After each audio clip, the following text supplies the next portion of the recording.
Aujourd'hui, nous venons donner les parchemins à nos élèves. Ils sont au nombre de 7.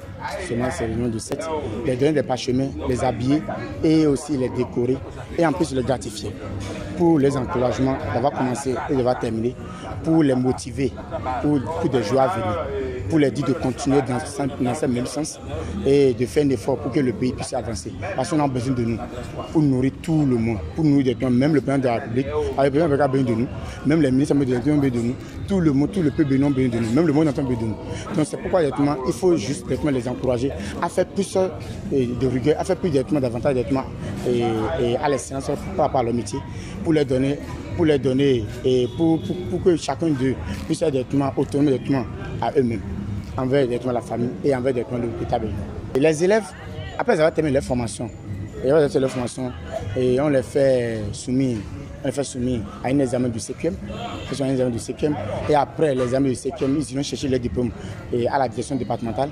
Ça va dire départementale qu'eux-mêmes, si on n'autorise à personne et on exige à personne, c'est eux-mêmes qui se sont concertés en disant non, nous ne pouvons pas passer ça comme ça, nous voulons la bénédiction du rachis du centre. Forcément sa bénédiction et il y a une petite cérémonie et c'est eux qui se sont concertés pour pouvoir préparer les mises en place du magasin qui concerne directement cette remise de diplôme et le centre a le devoir de les accompagner, a le devoir de les suivre, a le devoir de les soutenir autrement. C'est juste pour les dire, ce que se fait Bénin, ce n'est pas n'importe quel centre, c'est le plus meilleur des centres.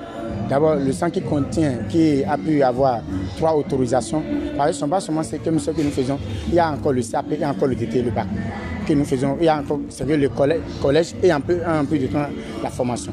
Donc, de nous faire confiance, se faire Bénin, parce que même l'État, même personnellement, envoie les élèves pour être formés au sein du centre. L'État même envoie, il y a des partenariats entre l'État et le centre CIFET, et nous avons ces partenariats avec les partenaires étrangers qui sont en collaboration avec l'État, qui nous appellent pour venir encadrer les gens. Ce ne sont pas seulement les gens normaux, ce ne sont pas seulement les gens qui n'ont pas de handicap, mais avec les personnes aussi, les personnes en situation de handicap que nous formons aussi. Nous formons les personnes en situation de handicap, quoi qu'en soit directement les handicaps, le retour de leurs handicaps, nous formons tout ça là aussi. Donc, et de nous faire confiance, nous pouvons former n'importe quelle personne, quoi qu'en soit de leurs déficiences, nous pouvons donner le meilleur de nous-mêmes, juste à donner plus de savoir-faire à leurs apprenants, ceux qui désirent faire former directement dans l'hôtellerie, la restauration, dans la cuisine, la pâtisserie, juste pour faire changer directement un peu le climat, pour changer un peu directement l'harmonie de ce métier, que tout dans ce métier par rapport à notre pays, par rapport aussi aux régions et à l'international. De nous faire confiance, se faire bénir et de ne pas s'inquiéter, d'envoyer les enfants et ils peuvent même venir voir, ils peuvent même venir visiter. Et le centre d'événement, je parle pas que le centre d'événement très équipé et reconnu par l'État avec plusieurs autorisations à la fois. Et c'est un centre d'événement qui se donne directement après l'atelier sur la technique et en plus aussi ce qu'il faut. Il faut par rapport à l'andragogie et à l'entrepreneuriat.